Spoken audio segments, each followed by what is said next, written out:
هل ابنتك أو شخص ما في منزلك يسعل كثيرا ولا يستطيع التوقف؟ إذن هذا الفيديو مخصص لك. انتبه جيدا. هل تعرف ما يحدث عند إشعال النار في فاكهة الباشن فروت؟ سأعلمك وصفة منزلية لحياتك الذي سيوقف جولتك في بضع دقائق. سنحتاج إلى فاكهة الباشن فروت. يمكن أن يكون أي نوع من فاكهة الباشن فروت التي لديك في مدينتك. لنقطع هذا الجزء العلوي بهذه الطريقة. فاكهة الباشن فروت هي فاكهة لذيذة، ومع ذلك بالإضافة إلى أنه لذيذ فإنه يحتوي على العديد من المزايا التي يتجاهلها الكثيرون. معروف فقط من الشعوب القديمة. يستحق العلم بالفوائد التي يخفيها هذا الفاكهة. هذه الحيلة رائعة بشكل لا يصدق. ستشكرني على هذا الفيديو. هذه الخدعة حقا جيدة، وأنا متأكد أنك لم تفكر فيها من قبل، ولكن عندما تعرف ستشكرني. دعنا ننتقل الآن إلى هذا الجزء العلوي الذي نحتفظ به، والآن بمساعدة شوكة دعنا نثقب هنا عدة مرات. والآن دعونا نذهب إلى النار. سأريك ما سنقوم به عند وضع ثمرة الباشن على النار. لنضع قاع ثمرة الباشن فروت على النار. افعل ذلك بهدوء، وسأريك لماذا هو مهم. القليل من الناس يعرفون هذا العلاج المنزلي. سوف يوقف هذا السعال لأطفالك ولك أيضا. هذه النصيحة رائعة وحقا جيدة، لهذا السبب تستحق وجودك هنا. الآن أضف نصف ليمونة.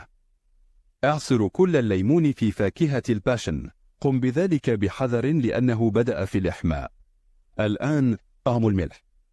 كل ما تحتاجه هو إضافة ملعقة صغيرة من الملح، سواء كان للبالغين أو للأطفال تحت سن 5 سنوات. فقط أضف ملعقة صغيرة من الملح أو لا تضيف أي شيء على الإطلاق. الآن أضف الزعفران.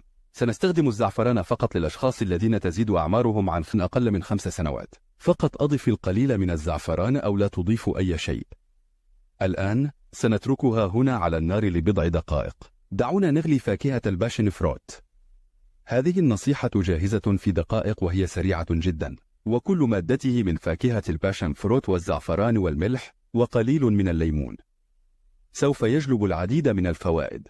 الزعفران غني بمضادات الأكسدة والمضادات الالتهابية، وهو أيضا موسع رئوي ممتاز، مما يساعد الأشخاص الذين يعانون من الربو والبرونشيت والزكام. هذا واحد من الاستخدامات الأكثر شيوعا للزعفران. نستخدمه لعلاج السعال وحتى آلام الحلق. هذا العلاج المنزلي البسيط للغاية مثالي لعلاج آلام الحلق، وبالتالي عندما تشعر بألم في الحلق اتبع هذا النصيحة فقط. في بضع دقائق يعبر الحنجرة. سيقوم الآن بإطلاق كل مواده مع الزعفران والملح والليمون الذي أضفناه. العسل ممتاز ضد الإنفلونزا وسيساعدك كثيرا. الآن فقط اخلط. تخفيف سعالك في بضع دقائق. لكن إذا كنت ترغب في شرب عصير الفاكهة العاطفة المنعش، اعلم أن ثمرة الباشن فروت بها الآلاف من الفوائد لصحتك. فاكهة الباشن فروت مضادة للالتهابات، فهي تحفز نشاط الخلايا البيضاء المسؤولة عن نظام الدفاع لدينا. اشربه دون إضافة سكر، لكن إذا كنت تريد تحلية العصير أضف قليلا من العسل. بالإضافة إلى أنه منعش للغاية سيساعدك كثيرا. سأبقى هنا.